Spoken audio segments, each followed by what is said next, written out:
Welcome to today's Women in STEM panel. My name is Caitlin Croft, and I work here at InfluxData. I'm really excited to introduce our panelists and our moderator today. Unfortunately, Nikki, if you saw the speakers, Nikki unfortunately isn't able to join today, but we still have some really cool people here to talk about their experience in the tech industry. So we have Amy Scarlett, who is head of PR. So she will be moderating and asking all of our panelists great questions. We have Barbara Nelson, who heads up our applications team.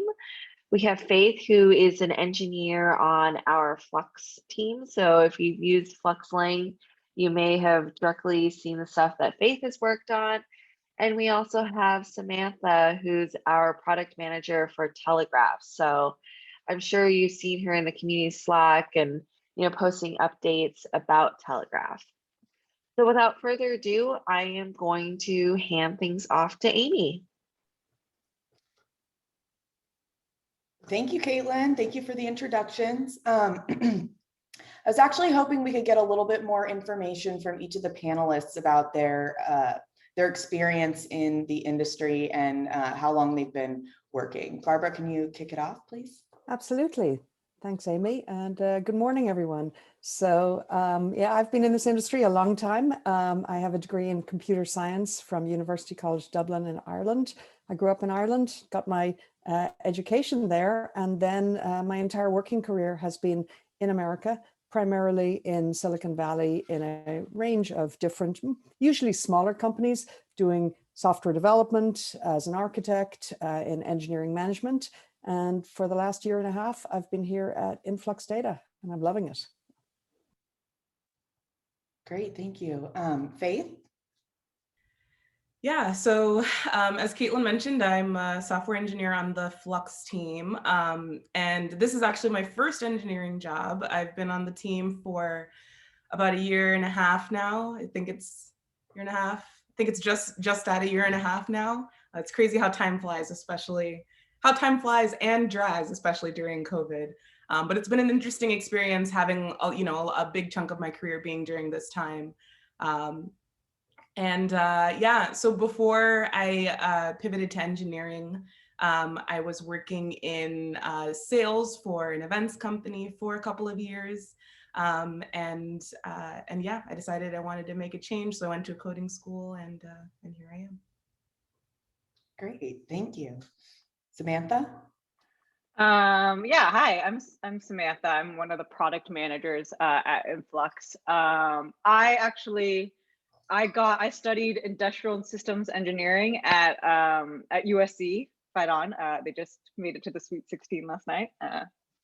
Very rare. But I guess I started my job right out of college as not a software developer, but as like a telecom engineer working in the telecom industry. And from there, I was able to pivot into product management.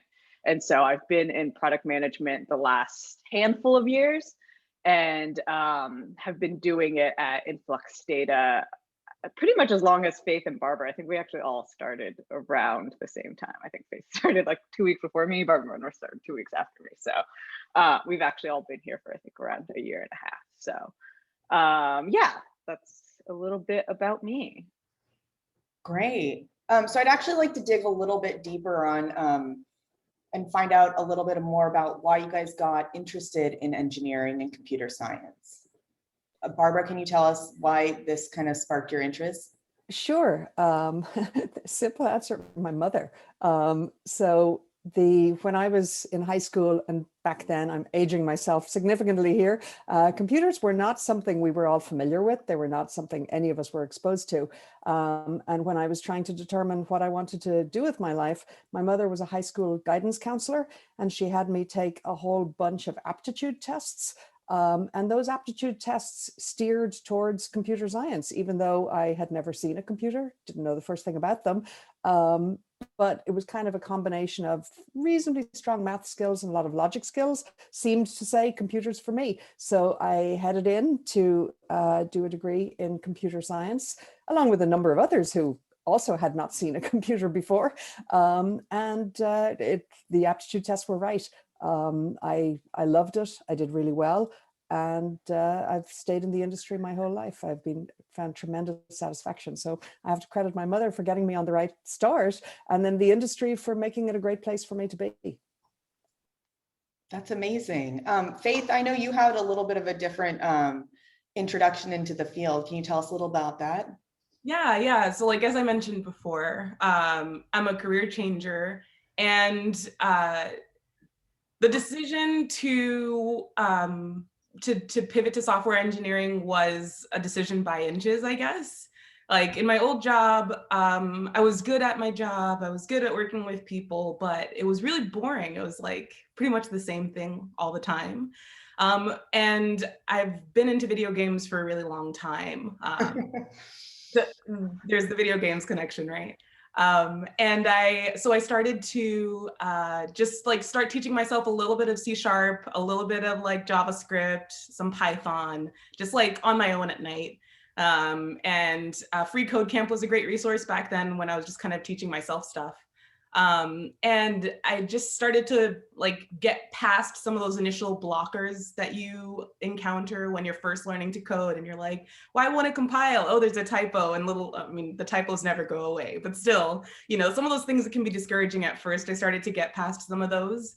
And it just made me feel like this was the type of thing that I wanted to do. I enjoyed the challenge of like, writing something, it doesn't work. Why doesn't it work? Figuring that out and then making it work.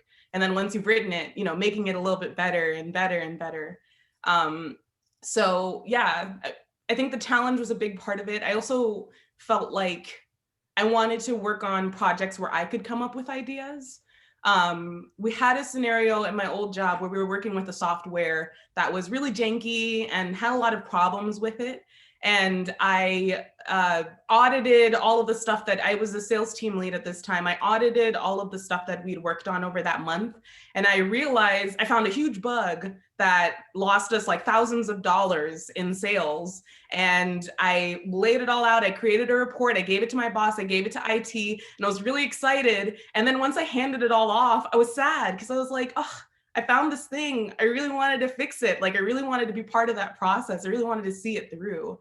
So, just like being able to work on a project where I find something that's wrong, I find something with the system that doesn't quite work the way that it should, or I find something where I think I can make it better. And I actually have the opportunity to like talk with my boss or talk with other engineers on the team about ways to be able to do that and like see a project through to the end. That's been like a really big boon to me.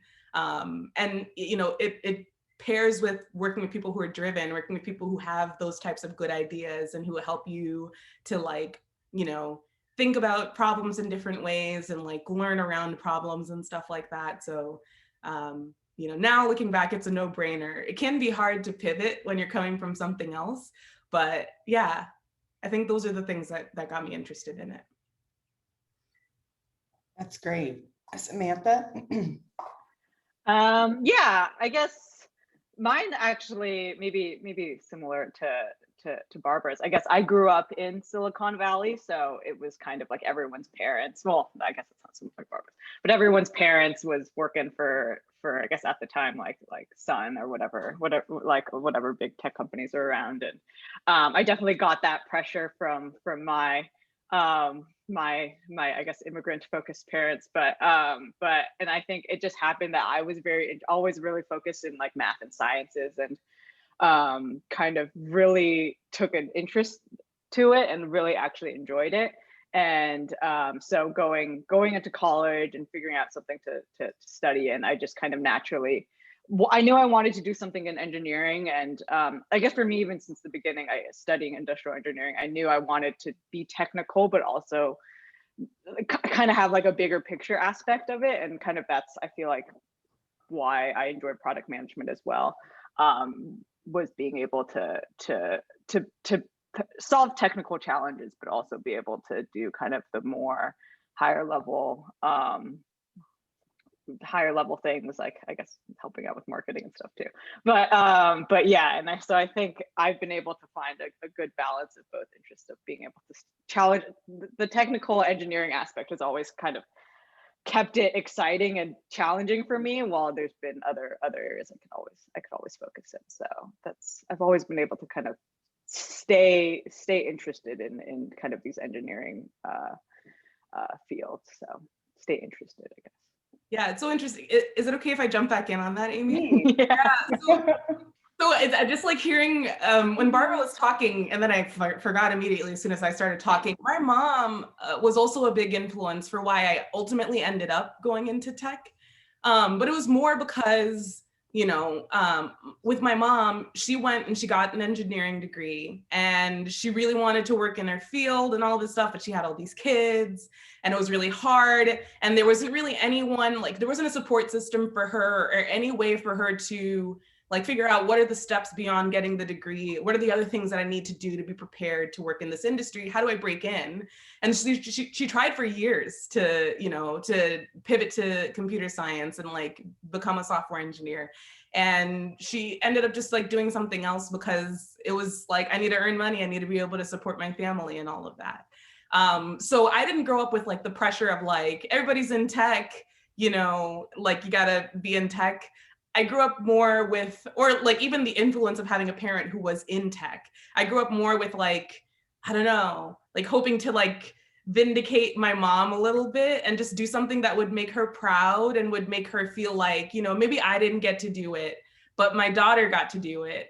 And that wasn't a huge factor when I was actually pursuing the thing, but it was something that has kind of been in the back of my mind, like since starting to work, is like, I'm glad to make my mom proud in that way a little bit. Oh, that's amazing. Let's hear it for the mom. That's really incredible, everyone. You achieved her dreams, Faith.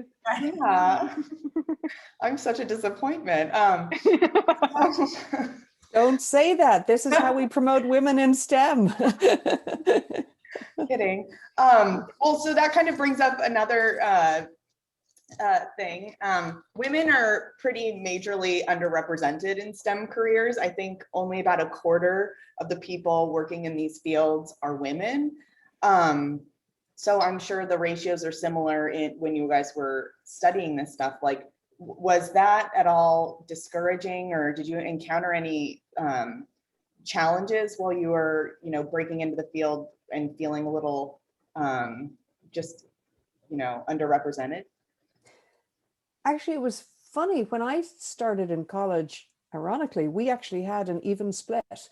We actually had the same number of females as males in the class. In my graduating class, there were 20 of us, 10 women and 10 men. But I certainly noticed as I kind of got into the career that we were definitely a minority. There were so many more men. And I think early on, I didn't think that much about it, but it certainly was something that you spend so much time in your job that you want it to be a place where you want to hang out. You want it to be a place where you have friends, where you do things together. And I do remember early on, like every once in a while, I'd say to my husband, oh, we should have friends over, and he'd roll his eyes. He's like, oh, but your friends are so nerdy. And it was like, we couldn't, you had to kind of fit a certain social mold in the industry, which was hard. And it took quite a while to be able to find kind of enough like-minded individuals so that you didn't feel you had to conform to a stereotype to be able to fit in this industry. Yeah, I've heard about that, Barbara. I've heard that like back in the day that engineering was more equitable, and like it's I wonder what are the social factors. Maybe I need to do some reading on my STEM history to understand like the social factors that first drove women into this field, and then the social factors that kind of drove women out of the field. But yeah, I mean, for me, like working at Influx has been my only actual like experience in the industry. I have a lot of friends who work at other companies as well, and who have some of the same dynamics. Yeah, like on my team, like I'm the only woman on my team, and I work on a pretty big team, and I've been here for a year and a half. We had a female intern for a little while. That was cool. She was great, Yukta. But yeah, I mean, it does feel a little isolating sometimes when you have that, I don't know, like when you just can kind of feel that difference from everybody else, from yourself. And I'm speaking as a woman and also as a person of color. When you walk into a room, well, I guess we're not walking into rooms right now, but when you enter a Zoom chat and and you you scan and you're the only one, there's reasons for it, but it feels kind of like sad face emoji, just like you wish that they were I don't know, you wish that there were more people who looked like you in those types of spaces. And I mean, I think there's a lot of work to do here and like at other companies as well. One thing I can say is I've felt personally supported, like on an individual level, like while I've been here. And I know a lot of my other friends who also feel that way. So I don't know, like what is the solution? Like, how do you change it? How do you, kind of make teams more diverse? And it's not the case throughout the whole company, because I know Barbara, like on the application side, there's a lot more female engineering managers and female engineers on that side of things, which maybe that's another good question, like why? Why are the platform teams, a little bit less diverse than the applications teams? But that's like a deeper question. Well, that's kind of something else I wanted to get into is, working on teams that are predominantly males. Why do you think it's important to have women on teams? Oh, I think it's the word team. I mean, you really have to feel like it's you're a part of a team, which means has like-minded individuals. When you're complaining about something on a Monday morning, there's someone who identifies with that too. And so I think having feeling like you've got more of a range of personality types, just makes it a more comfortable environment for you to feel like you're a part of it, not that you're the anomaly, or they're like, oh, really? That was your experience? I didn't have that experience. So I think the more diversity, I think is great for everybody. I think it's great for the men too. I'm sure they get bored of having all like-minded individuals too. So I think it just brings a healthy team experience when you're dealing with a range of backgrounds, a range of skill sets, a range of personalities. I just think it just makes life more interesting. Yeah. It also says something about priorities, I think. Because it's hard, like I'm over here, like, we're talking about some of the problems, but it's not easy to find, candidates from various backgrounds to fill roles. So if you're at a company where that's the case and where you see, a lot of people of color, a lot of women, or a representative amount of these people, then it shows that there is someone at that company who cares about that and who is working on it and who thinks about that thing. And, to me, as someone, who has worried a lot about working in online technical communities, who's been trolled online for being, a Black woman, for like in gaming and in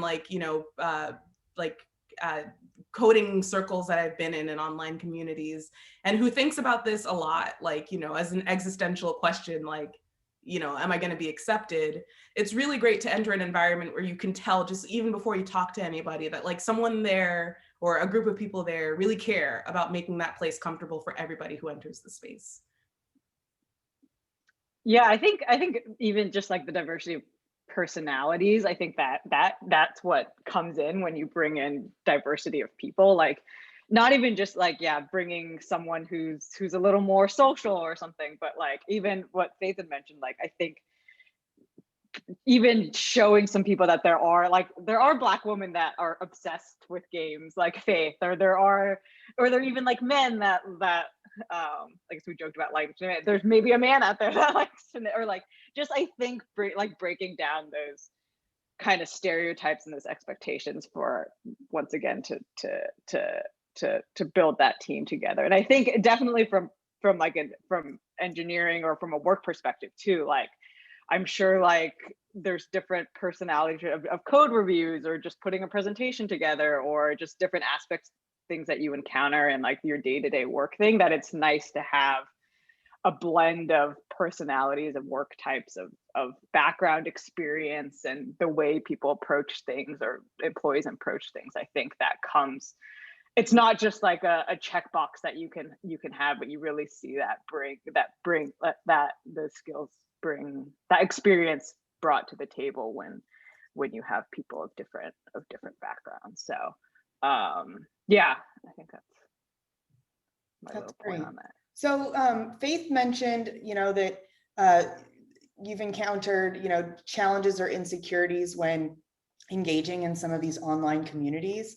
When I think about that, I know that whenever I encounter a problem, it's always helpful to have, a mentor or someone to talk to about that kind of thing. Can you guys tell me, like, have mentors played a role in your careers, or have those been an important influence on you?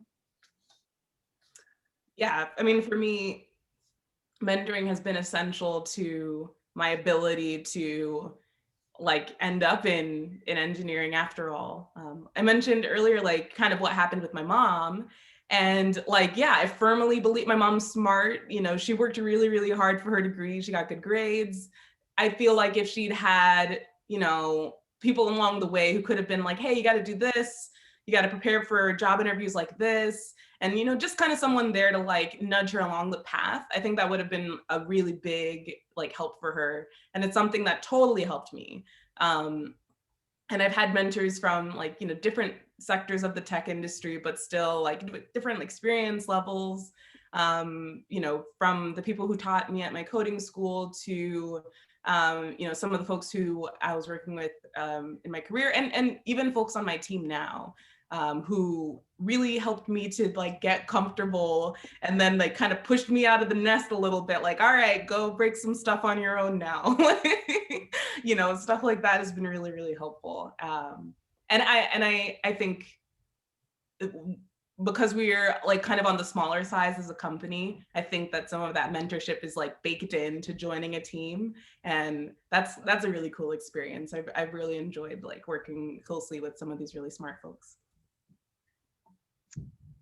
Yeah, I wouldn't say, I actually probably don't have as many like specific mentor, like I can't like name like 3 people specifically that like I keep in touch with once a year. But I even think like managers that I've had in the past, or like bosses, like kind of leadership that I've had, like even just giving the opportunity of giving me, or kind of other women or other people, like giving them like taking a risk on giving them like a bigger project. I've always felt that has been like a good way of in my mind, is it's sort of some sort of like mentorship, because they obviously sometimes will have to put a little more effort than giving it to maybe someone more senior on that team.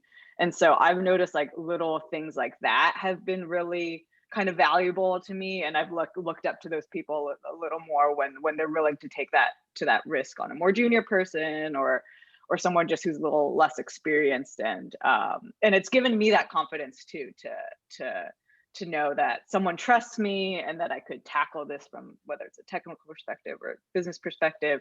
And so yeah, I think I'm like, I guess I never kind of answer this question of like, yeah, I have this one mentor that has like guided me through my career, but I can definitely like pinpoint out like a good number of managers or other directors and stuff that have given me those opportunities to succeed.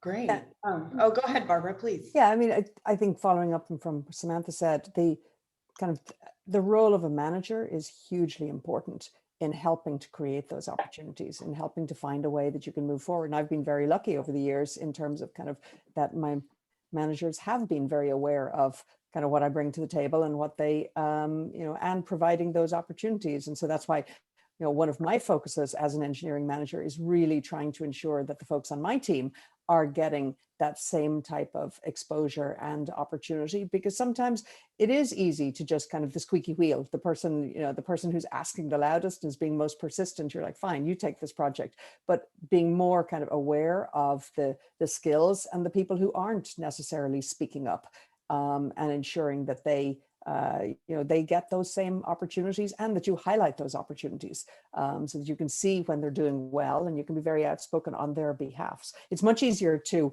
promote somebody else than it is to promote yourself. So I think one of the roles of a manager is really to ensure that you're highlighting what your teams are doing and what individuals are doing.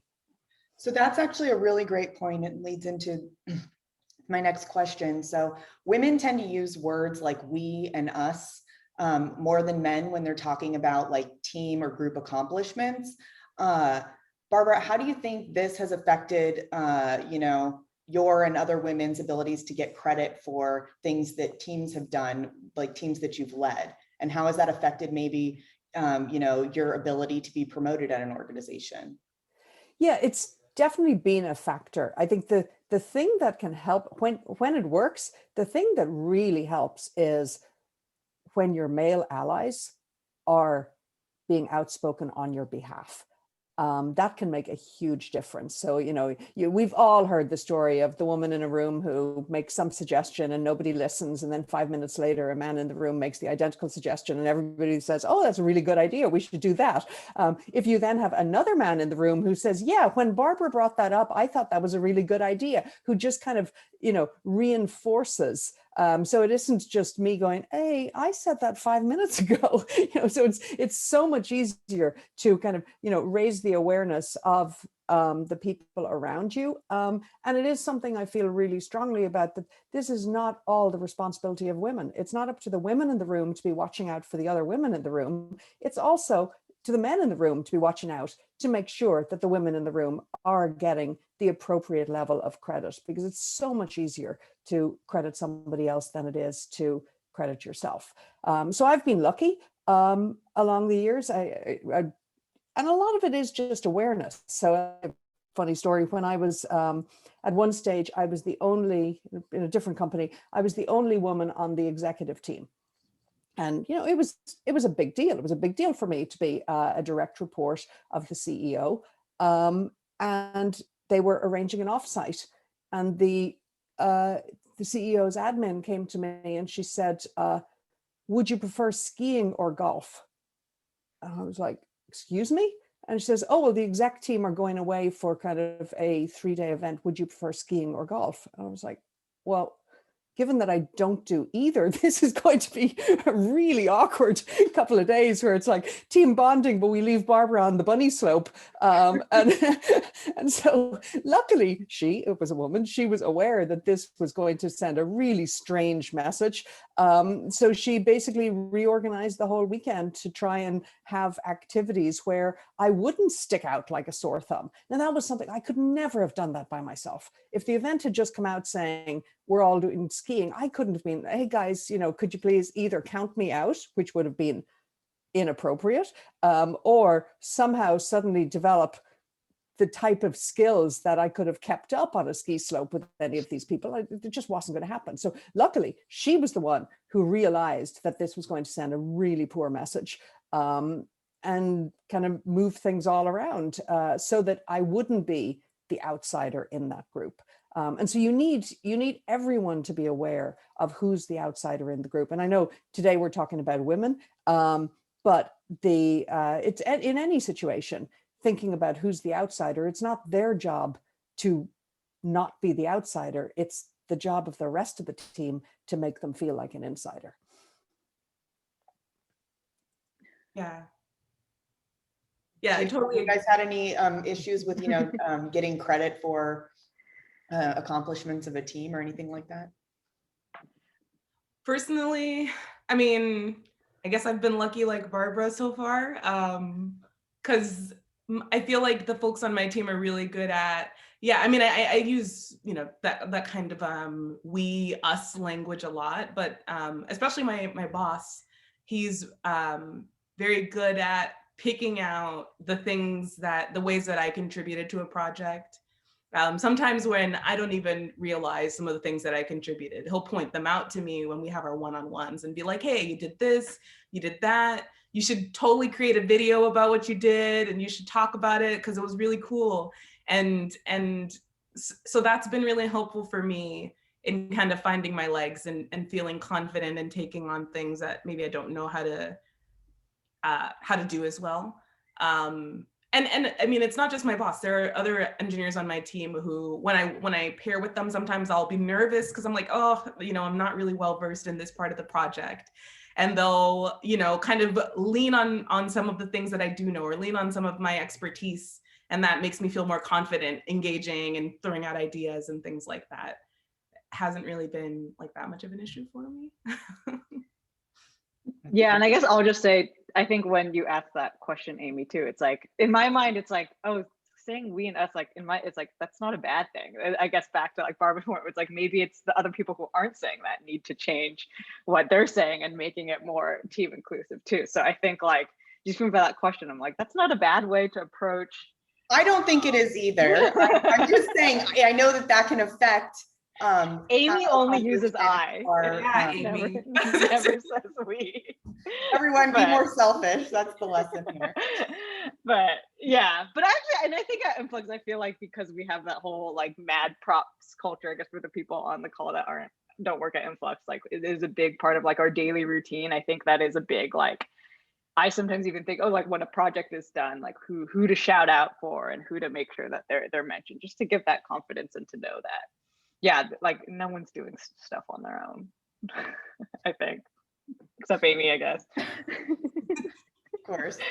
Okay, well, shifting gears a little bit, and Samantha, we can stick with you, but what are some of the most annoying or inaccurate stereotypes that you hear about women working in STEM fields?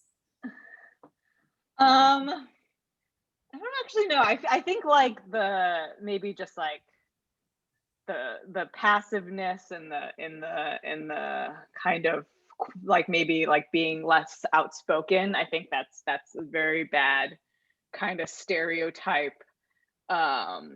I guess talking about kind of intersectionality and me being Asian and that kind of conversation coming up more, just having, once that is kind of even out there, then people just kind of assume that. And like, if I'm in a meeting and maybe if I'm a little less spoken, maybe that's just kind of the assumption people will have about women, Asian women, and especially me in general.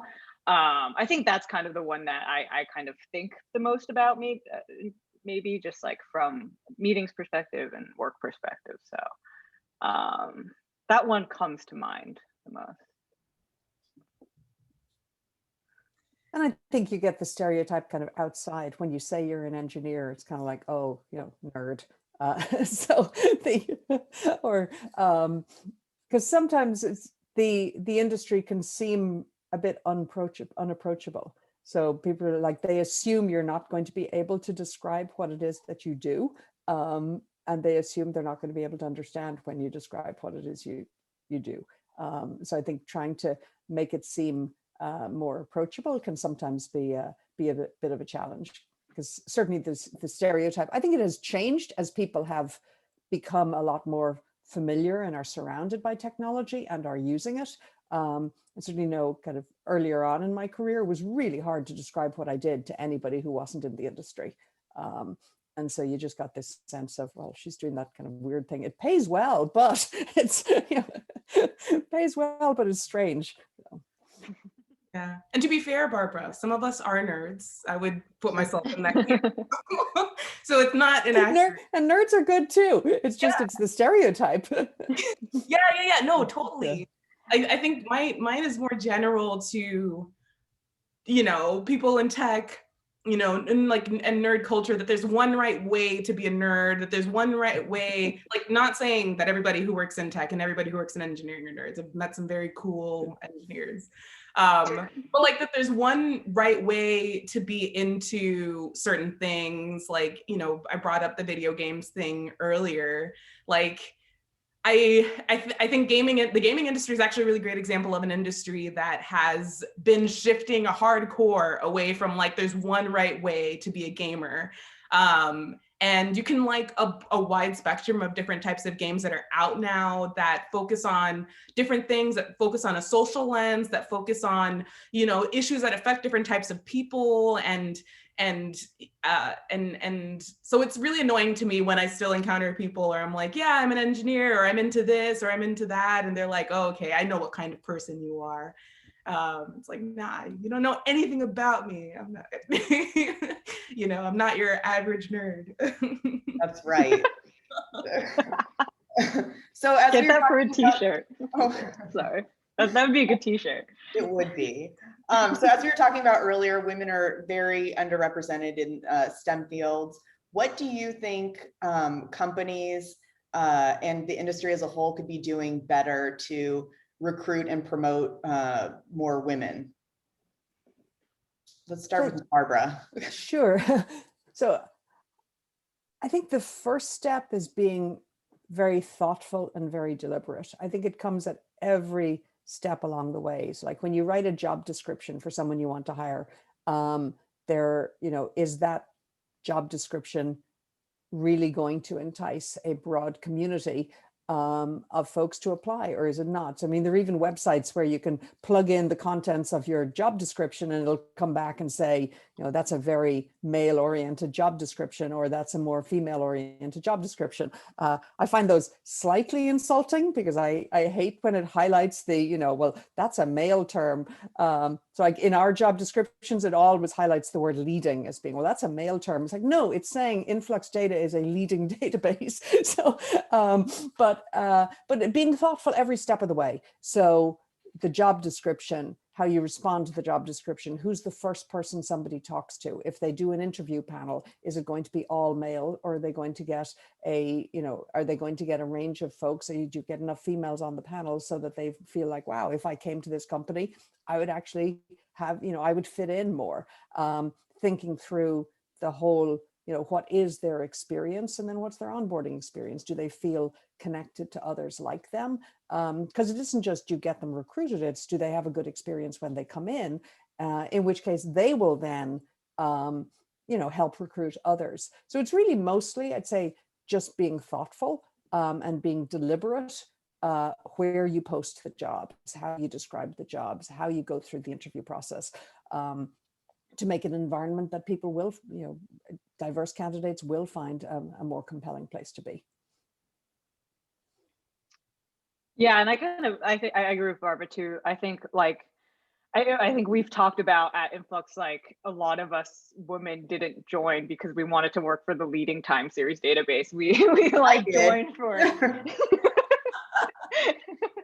Amy was really seeking out that #1 TSDB. Found it. But we joined because of I guess a lot of the culture stuff, like the work-life balance, being able to knowing that there was good camaraderie, good teamwork, and good other aspects. So I think even promoting that in not only the recruiting process, but in the promotion or kind of moving people up to leadership, I think from that aspect too, knowing that yeah, you're not going to be turned down in meetings and your voice will be heard. I think that kind of just encouragement can go a lot farther than just trying to try to hit up more women on LinkedIn or something to try to recruit them. It's kind of emphasizing those other things. Yeah, and I like what Barbara said about the application process. For me, my interview process at InfluxData was probably the most inviting interview process that I did. It felt very related to what I would be doing on a day-to-day basis, as opposed to being reverse this tree and then flip it and reverse it again and do all of this stuff, and those types of questions are good. They exercise your brain in an important way, and it's good to have mastery of those types of things.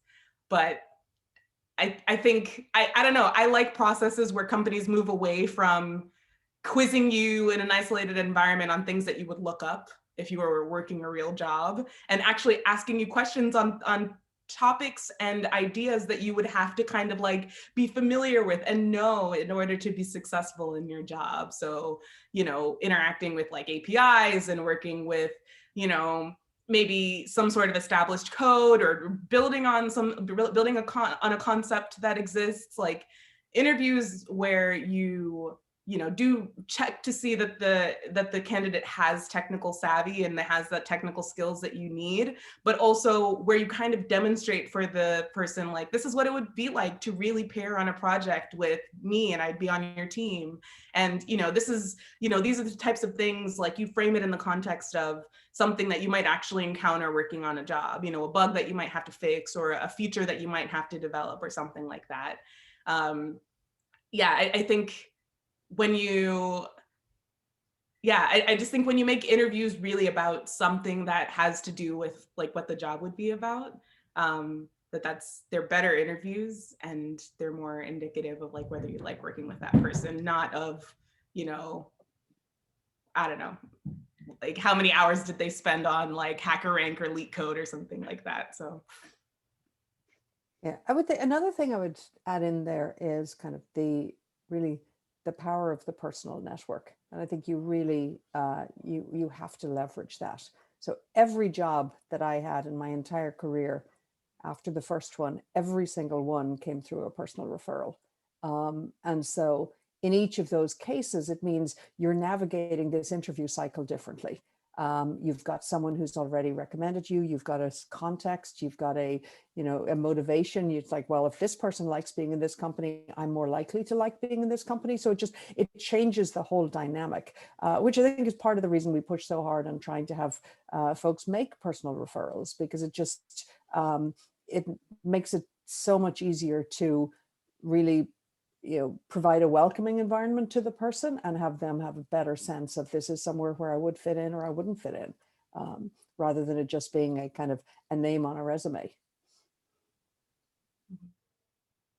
That's interesting. Okay, so I have one last question. You all have wonderful careers in software engineering and technical roles. What one piece of advice would you give to a woman who is in college or looking for a career change and is interested in breaking into the tech industry? Oh, I've got one. Go for it, Faith. Yeah. So I would say, whatever you're doing, make it fun. Because if you're not having fun, if you're not doing something that you enjoy doing, you're not going to stick with it. So whether that be going to hackathons, even before you feel ready, it's okay. Most hackathons, accept people with a variety of skill levels. Joining a coding group or a study group with people who you enjoy hanging out with and who have the same types of goals as you. Working on like video game projects or like other projects, like for me, websites and like making little games and stuff were things that I did early on that helped me stick with it, because I wanted to see what it looked like at the end or how it played at the end. Just like finding ways to practice your skills, to hone all of those skills that you will need, but like just, make it fun. Raspberry Pis. So I would say, and I'm going to challenge you a little, Amy, on your use of term of break into. You need to be confident. You have a right to be here. This is our industry, and we as women have a right to be in it. You don't break into this industry. So a lot of it is kind of go in with that mindset. I deserve to be here. I'm just as good as anybody else who's coming out of college with a degree in a tech field. And I have as much right to be in this industry as anybody else. So, maybe you don't feel it inside, but as you walk into that interview, look in the mirror and say, I deserve to be here. When you're hired, I deserve to be here. People chose me for this job. Out of all the other candidates, they picked me. I deserve to be here. And so not being apologetic for who you are, you've come a long way, even to just be in a STEM degree to begin with. Is an achievement, and be proud of that. But you have to carry it. We as an industry should be trying really hard to make it welcoming to you, but you also have to have the confidence. So many times I've interviewed people and they spend a half of the interview apologizing for what's on, and I'm like, could you stop? So I think having to have that confidence, even if you don't feel it inside, fake it. Fake it. This is your industry and you should be in it. Oh, so inspirational. I feel so motivated. but I guess my advice would be, I guess a combination of both actually is to like, I guess I'm trying to think like embrace like kind of challenges that come across, like whether if you're saying like you're in college, like if something is difficult, like know that that's kind of exciting. And like I think from a work perspective, things that have been difficult have been exciting for me. Like I feel like I'm ready to leave a job when things stop being challenging for me. So like if there are things that are difficult, like challenging, like have that confidence, know that you can take it on and know that this will make you better, and kind of get like try to really appreciate the thrill of things that are challenging. But I think, and then also touching on what Faith said, it's like, yeah, but also I guess keep those things fun and challenging at the same time. Like if you're really into, I mean, just in the tech space now, it's like if you happen to like really be in, I guess this is stereotype, but like if you happen to be really into fashion, like there's so many like Stitch Fix, there's so many like tech companies that you can work for while pursuing those patterns. You can start your own startup that is combination of tech and what you're into. If you really like cooking, I don't know, like working for Blue Apron or something and being able to be an engineer for them, like you're able to kind of keep it fun and but be challenged at the same time. So I think that's what's kept me kind of going in school and in the work world. So I think those are all wonderful, and I actually think they're applicable to probably anybody in any career. So I think that's great. So those are all the questions that I had. Caitlin? Yes, okay, that was amazing. I really enjoyed hearing all of you give your takes on Amy's questions. So Megan has a question. If you had $100 million to improve diversity in STEM, how would you use it? And what is the dream initiative you would like to see happen? You can have a lot of fun with $100 million. What are your policy proposals? Go. Yeah.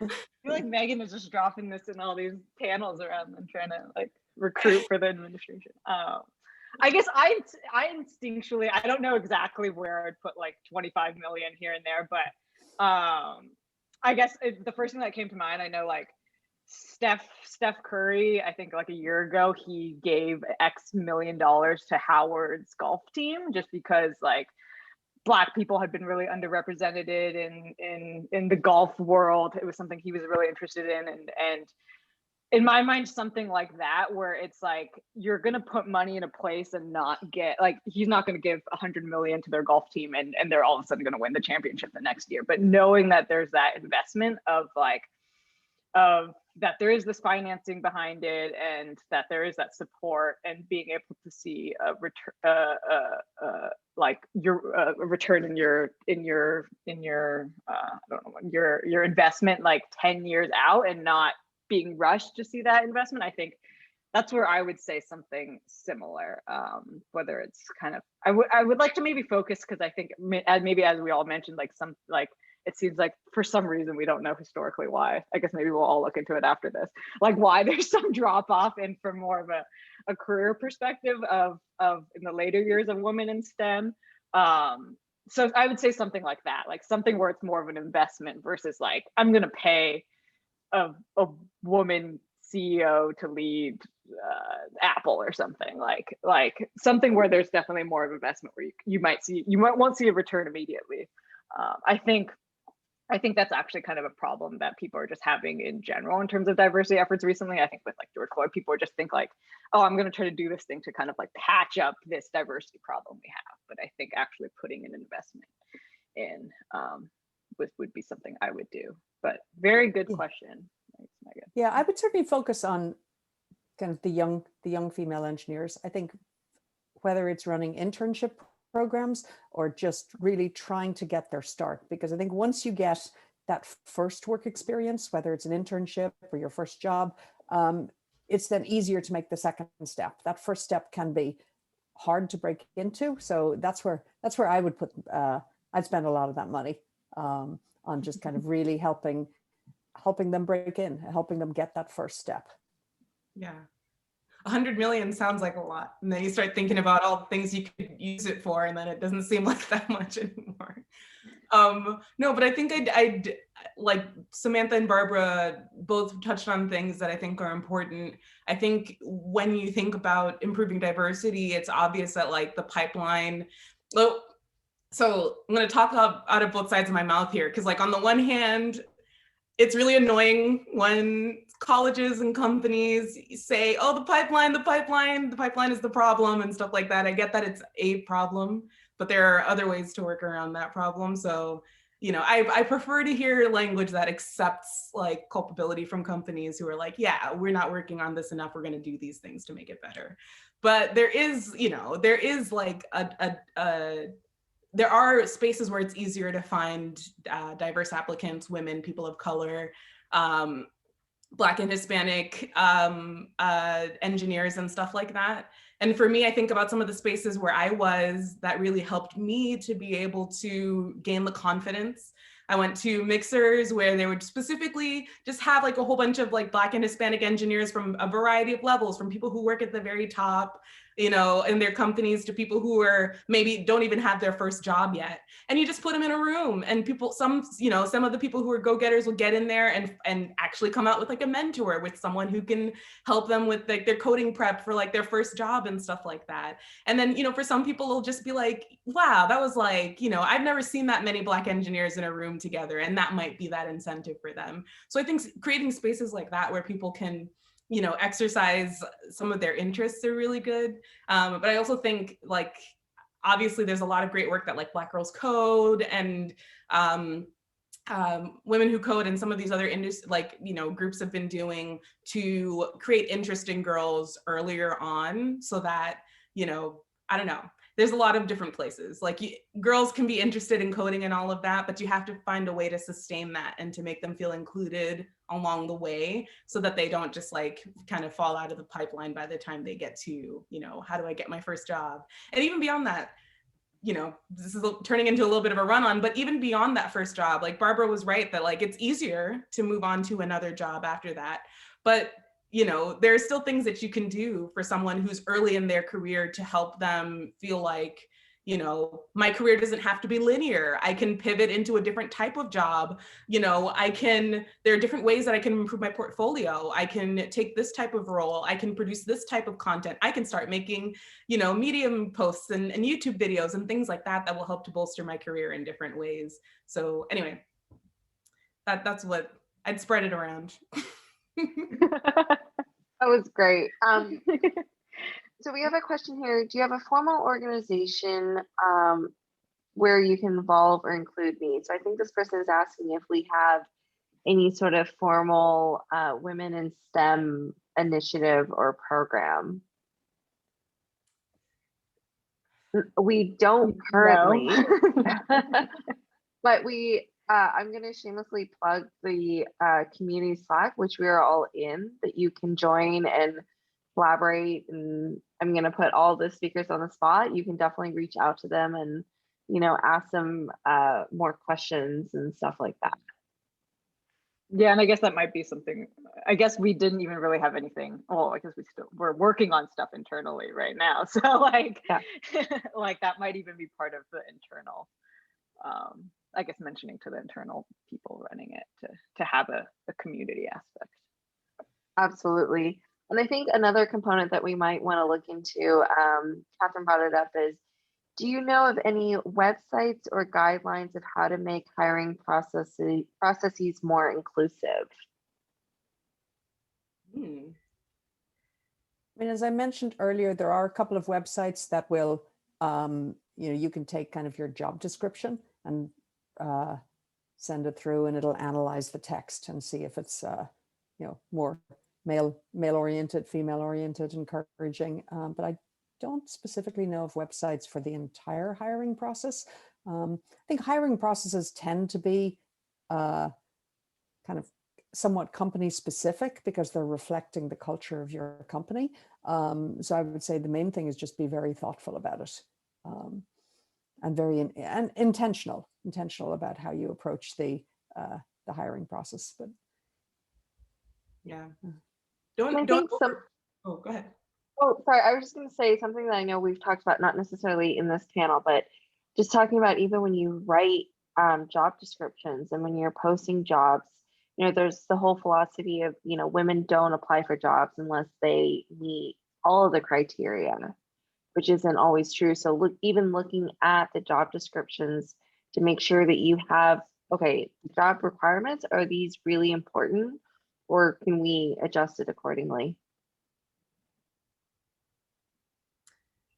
Yeah. And I mean, like Barbara was saying, hiring, the way that you hire reflects like what the culture is actually going to show when you work at that job. So, don't overburden your female engineers and your people of color engineers, but if they can be involved in the hiring process, then that helps to, show candidates that there are like a variety of people at the job where you're going to work.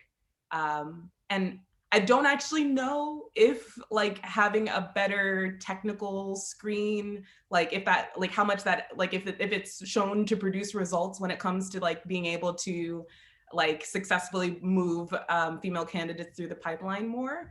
But I mean, to me, it seems like if you have a more equitable like technical screen, then that more candidates would feel comfortable or feel happy after they've done it, or what have you. So I don't know. Actually, one other thing I will add in there. So I was hiring a number of engineering managers earlier this year, and I was trying to be very intentional about increasing the diversity of my team.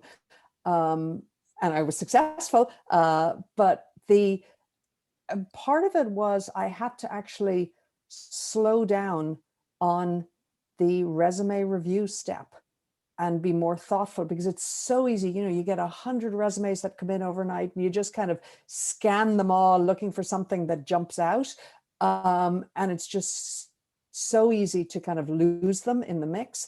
And so I had to kind of, slow down and read them a lot more thoughtfully around, okay, maybe this person isn't bringing exactly the stereotypical skill set, but are they bringing something compelling? And in fact, one of the engineering managers I hired, who's been tremendously successful in the company, had a very kind of non-standard resume, and had made a number of career moves. But I think had I been really fast at reviewing the resumes, she would have slipped by. And so I think it is part of that kind of intentionality of kind of going out of your way to say, let me find the resumes that are reflecting people who are not matching, quite frankly, not matching my background of a degree in computer science followed by engineering jobs the whole way up. So I think that has, it's more work, but it has definitely paid off.